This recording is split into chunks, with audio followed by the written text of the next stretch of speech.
Hello, lovelies. Those of you who are on the Facebook page and participating in the Drop 'em 78 challenge, or who were at the Mindful Tarot Community Zoom last week, already know that I'm in Mexico for my first real vacation in a long time and my first real visit to Mexico. We're in Oaxaca Centro here over Christmas time. It's extraordinary. It's fabulous. We have a good friend who lives here half the year and had this opportunity, which I could not resist. So, yeah. Hola. So I've now been joined by the gato de casa. I don't speak Spanish. I'm learning Spanish. I speak Italian. So people keep saying, oh yeah, it's the same. No, it's close enough to get me into trouble and to confuse me continuously and to make me super self-conscious. But you know, this is all good for the soul. Anyway, so we have one more week left with the Drop 'em 78 challenge. One more week left, and we have come through the suit of swords, which was a very powerful suit for me this year. The timing of the Drop 'em 78 every year, it coincides with the deepest retreat, Zen retreat of our liturgical calendar, if I can say it like that, Rohatsu. Rohatsu is the retreat that always includes December 8th, and that corresponds with the date that in Japanese Zen Buddhism is given to the Buddhas, Shakyamuni's, Siddhartha's enlightenment. December 8th is that day. And for me, December 8th is also the anniversary of my beloved soul dog, Homer's death in 2018. So it's a very powerful time for me. So you spend a week of what my husband fondly calls tushy time, sitting, meditating, right? From 5 a.m. basically to 9:15 p.m. In silence, meditating. I mean, we chant and such, but mostly you're meditating. You're sitting zazen, as we Zenis say.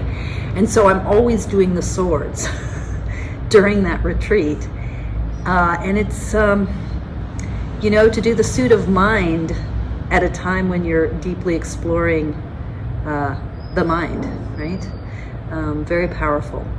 So this year, what struck me more than anything else, particularly in working with the Ostara Tarot, what struck me with the swords, this time with the suit of swords, sitting in retreat. My retreat started with the 8, and the powerful imagery of this hooded falcon, which reminded me of the 9 of Pentacles in the Waite-Smith, very traditional imagery, but grappling with anxiety, with what it was. And in this deck, and I'm loving this deck.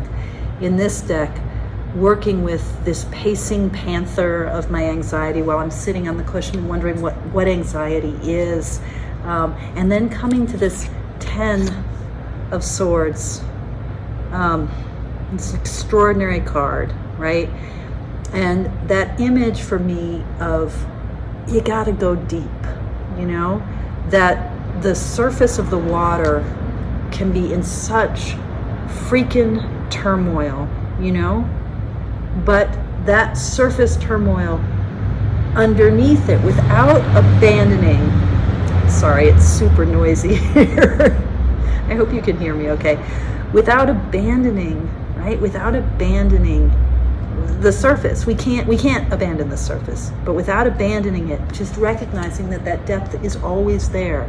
So this meditation retreat, perhaps for the most profound time, here I am talking about depth and going deep, perhaps for the most profound time in my life, I was encountering this truth of our existence, which is we actually can't get rid of any of the frothy turmoil. And in fact, we wouldn't want to. It's the very surface of our life. It's our day-to-day life. And yet, can we live in that frothy chaotic, sometimes noisy, insane making place of our lives? Can we live in that completely, 100%, while also feeling 100% supported by the heavy, dark, sustaining depth, the grounding depth of truth, of love, of the whole shebang, the ocean? So in this, going through the swords with this deck while I was sitting, I really felt the complementarity of swords and cups. You know, this relationship between the waters that sustain us, and then that kind of piercing quality of day-to-day life, of our mind trying to make sense of things, of the sharpness of the sword, of the way our hearts get broken and breached, Three of Swords style, in the very activity of us coming to understand ourselves and others. I started to feel that really, really deeply. And what else do I want to say about these swords? The Queen of Swords is always a sword, is always an image of grief for me, and the way that grief cuts. This image, she's carrying a Saris sword, which I read up on. Krista Gibbard's swords, they're all very precise. You know, she's not just showing any sword. She's showing very specific. These are Montante swords. They're like 5 feet big. They're huge. They're heavy. They're incredible swords. And the Saris, apparently, its waviness, which might look like water, like the water that we associate with queens, and there's water in the background here. But this waviness is actually what allows the swords to be kind of the sword equivalent of an automatic rifle, because regular straight swords will get stuck in your bone if you thrust them. Sorry, trigger warning, I'm talking about killing and killing machines. But the Saris sword, because it's wavy, it doesn't stick in the bone, so you can pull it out and stick it in again. It's the Saris crane. It's not the Saris sword. What's the name of the sword? And I can't remember now. I'll plop it in if I can into this video. The crane is the Saris crane. The name of the sword is something else. Anyway, just thinking about, you know, how we are cut in our lives in the path of trying to understand, trying to make sense, right? And there's this whole depth of water, of soul, that subtends and contains that.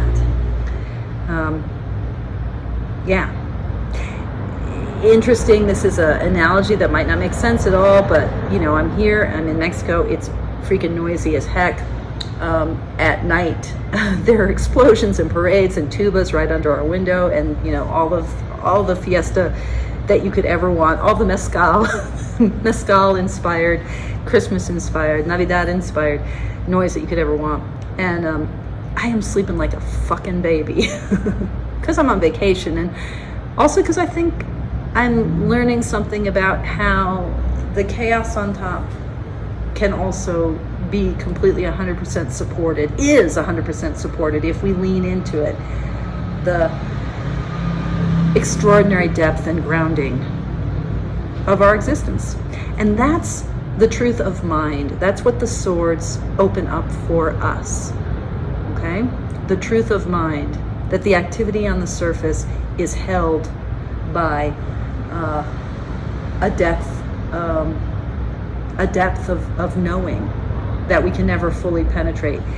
In the Messiest tradition, the suit of swords is depicted with these scimitar swords and broadswords. So even card numbers have the scimitar that contain things, and then the odd card numbers, you have the broadsword piercing through.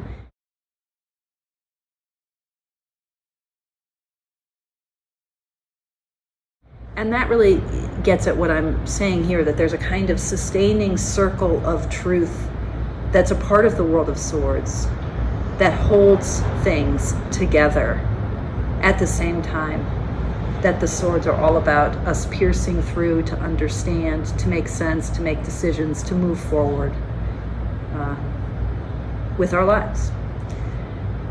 The other thing that emerged for me, and I'm playing it out now with the major arcana, was to realize that there are basically a series of paradoxes that together comprise the mandala of tarot, and that each suit carries with it its paradox. The only thing I want to say more about that right now is to think about the way in which the major arcana, the central paradox of it, has to do with the way in which we feel ourselves to be single selves, insofar as we're also the world, that the Fool is also the world. As we move our way through this last week of Drop'em 78, I just want to encourage you to take that heart of the Fool that each of us holds, right?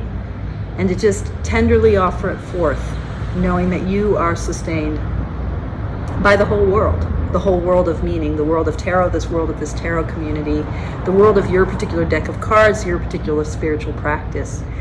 It always feels like we're alone. I mean, maybe not always. If you're melancholic like me, it very often feels like I'm alone. But we're really not. We're really, really, really not alone. There's the surface of the water and there's the depth. There's the Fool about to step off the cliff. And then there's the whole world sustaining her progress each step of the way. Okay, it's December 24th. If you celebrate things like Christmas and New Year's, I hope you have a happy holiday. If you celebrate Kwanzaa or solstice, or if you had Hanukkah, whatever, if you just celebrate life, may your celebrations be bright. Thank you for your practice. A week from today, I am going to be working with my Mindful Tarot certificate people. We're going to be doing our wheels of the year, our wheels of life together, finishing the Drop'em 78 together. I will post about that on YouTube probably on January 1st or thereabouts. So stay tuned, stay in touch, reach out to me through email or Facebook. Yeah. Blessings to you all. Thank you for your practice. Adios.